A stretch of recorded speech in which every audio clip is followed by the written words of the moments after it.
Rahim. I am Dr. Mohib and the topic today is the foot.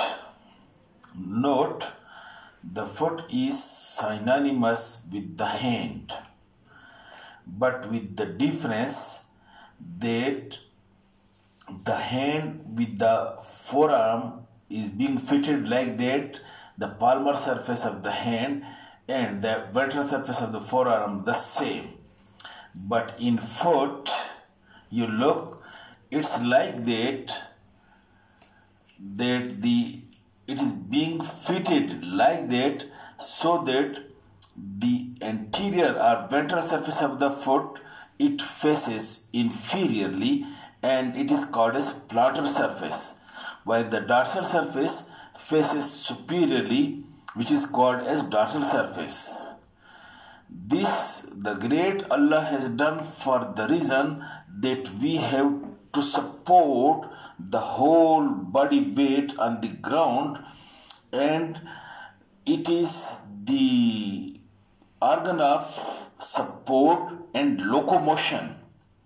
That's why this was our functional need, that Allah has fitted the foot in this way. Secondly, the line of access passes through the second toe, while in the up hand it passes through the middle finger, while over here it passes through the second toe. So any movement of any digit toward the second toe would be called as adduction, and away from it would be called as abduction. And then the big toe of the foot is synonymous with the thumb, but with the difference that the surfaces of the thumb are at right angle with the surfaces of the other finger, but over here the surfaces of the big toe and other fingers are the same, and the quality or the power of opposition of the thumb, it is not present in the big toe. But the big toe is more strong. That's why to have a good grip on the ground to support the weight, and while in walking and running and jumping, it supports the whole body weight. Then the bones of the foot are synonymous with that of the hand.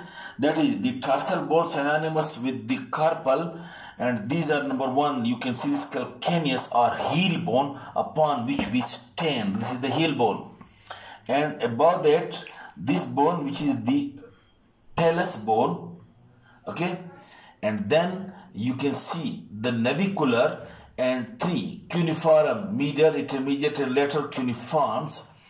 These are synonymous with the carpal bones. Then there are 5 metatarsal bones synonymous with the metacarpals, and the first metatarsal is that of the big toe. And then there are the digits, and that is the big toe, and there are the lateral 4 digits and having phalanges, while the line of access for action passes over the second toe, not over the middle finger as in the hand. Okay, then when you look at the palmar surface, of the foot, you will note that the skin on the palmar surface of the foot as that of the hand is very thick, and it is very thick to protect the underlying structure and to prevent the wear and tear on the structure on the sole of the foot. And the skin is being supplied by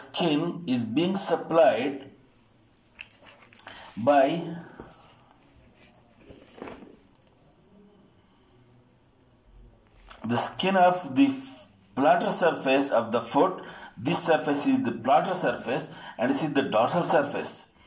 The skin which we have removed from over here, the skin is being supplied and shared by 3 nerves.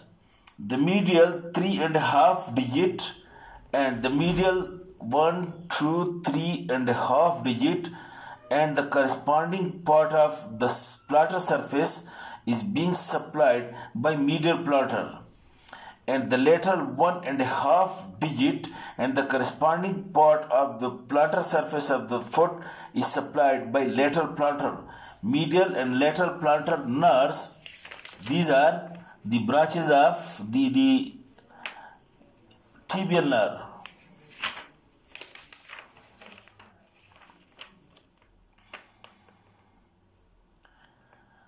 This you can see over here, the medial plantar nerve and the lateral plantar nerve. You can see the lateral plantar nerve divides into two branches, and it supplies the lateral 1 digit and half digit of the lateral second one, while the medial plantar nerve, it supplies the 3.5 digit and corresponding part of the sole, while the posterior part of the sole is being supplied by medial calcaneal branches of the tibial nerve.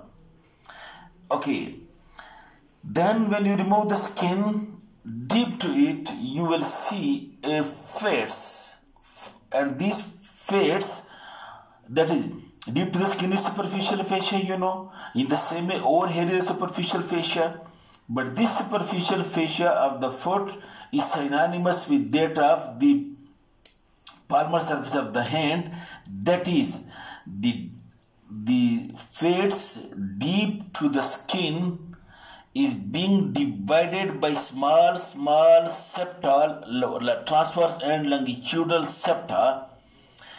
The space between the deep fascia and the skin, if this is the skin, is the deep fascia, it is being filled with the fascia, and this space is being divided by small septa, transverse septa and longitudinal septa into small compartments or laculi, and these laculi are these superficial fascia, or the space between the skin and the deep fascia, that is being divided into small laculi by transverse septum, this one, longitudinal septum, this one, into small compartments or laculi, and these compartments are being filled with a fluid type fascia but tightly filled, and this tightly filled small compartment between the skin and the deep fascia, it provides a cushion so that when we put the foot on the ground, it helps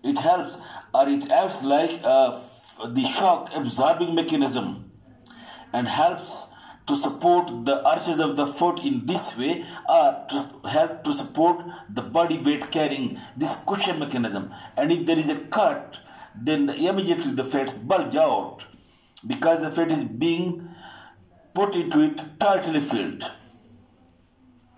Then you remove the fascia, and then you will see the deep fascia, and you will see the central part of the deep fascia is thickened. The central part of the deep fascia,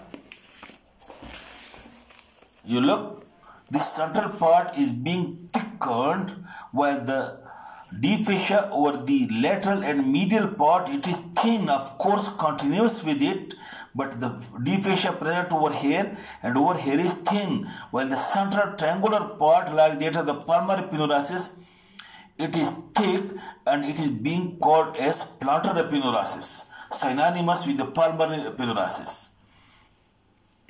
And posteriorly, it is here attached to the calcaneum bone. Over here, it is attached to the calcaneum bone, and then it becomes, if you follow it, it becomes wider and triangular and divides into 5 slips. One slip goes to each digit of the foot, and when the digits separate from one another, these digits make it close. These are being connected with one another by these transfer fibers, so that these slips do not tear. And when you follow it distally, these slips are being connected by superficial transverse metatarsal ligaments. These are fibers in the superficial fascia transversely running and connect the slips of the plantar epiglosses, and these are being called as superficial transverse metatarsal ligaments. Now over here, each slip divides into superficial and deep slip. The superficial slip is being given to the overlying skin. Look, over here lies the skin. The superficial slip is given to the overlying skin, while the deep slip, each slip divides into two around each digit. And this digital slips of the deep slip of the plantar epiglosses, it is being fused with the sides of the proximal phalanx and present over here to the sides of the fibrous flexor sheath. Each slip divided into two, one passes to each side of the proximal phalanx and get inserted over here to the sides of the fibrous flexor sheath and to the sides of the proximal phalanx. This is the plantar epiglosses, and you can see that the plantar epiglosses is being attached posteriorly and then attached anteriorly, and in this way it acts to keep the concavity of the foot like this. If you attach the rope over here and over here like a bowstring, and it helps in maintaining the concavity of the foot and in this way maintaining the arches of the foot. And secondly, the skin to this plantar epiglosses is being tightly attached with the fibrous septa, which also divide the space, and this way the skin of the plantar surface is tightly adherent to the plantar epiglosses. That's why it is not slippery. Like you see, this skin is slippery while this skin is tightly adherent, and this is important for having good grip on the ground. Okay, and when you remove this plantar epiglosses, then you will see the muscles of the foot, and the muscles of the foot are being arranged in 4 layers. Now, out of these 4 layers, some muscles are coming from the leg. Some muscles are coming from the leg over here into the foot, while most of the muscles that are present over here in the plantar surface, these are the origin in insertion is both inside the foot. So the long flexor muscles which comes into the plantar surface, they are extrinsic muscles, while all the other muscles which lies over here onto the plantar surface, these are the intrinsic short muscles. And these intrinsic short muscles, in addition to producing flexion or adduction or abduction, its main action is to adjust the foot in any condition of the foot, to adjust to have a good grip on the ground. This is important, the small muscles. This is for adjustment of the foot while walking on uneven surface, or you are running or jumping vigorously. In each condition, when you put the foot on the ground, these small muscles adjust your foot so that to have a good grip on the ground. And these are intrinsic muscles. Now the first, when you remove the plantar epiglosses, you will see 3 muscles over here. Look, one along the medial border, and one along the lateral border, and one between the two. The one along the medial border, that is abductor hallucis or abductor hallucis brevis, and one along the lateral border, that is abductor digiti minimi, and you can see the white fascia present toward the abductor digiti minimi, but it is very thin, this white fascia, as compared to the thick fascia over the plantar in the central part, while the fascia over this area is thin.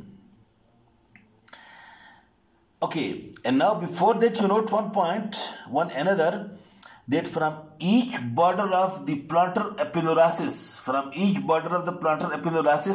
like the palmar epiglosses, septa passes like this septa, and these septa are being attached, This is the plantar epiglosses, this one, and from this one septum passes to be attached to the first metatarsal, and one septum part to be attached to the fifth metatarsal. In this way, this hallucis compartment and this DGT compartment is being separated from this intermediate compartment, which consists of the digitorum muscles. So one septum passes over here between this abductor DGT minimi and the flexor digitorum brevis, and one septum passes over here between the abductor hallucis and the flexor digitorum brevis to separate this compartment from this one, and to separate this compartment from this one. One is attached to the fifth metatarsal, and one is attached to the first metatarsal. Okay, now these muscles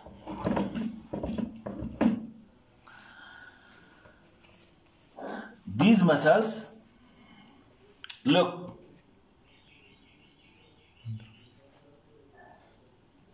okay, so we discuss this muscle in the next lecture. Thank you. Okay.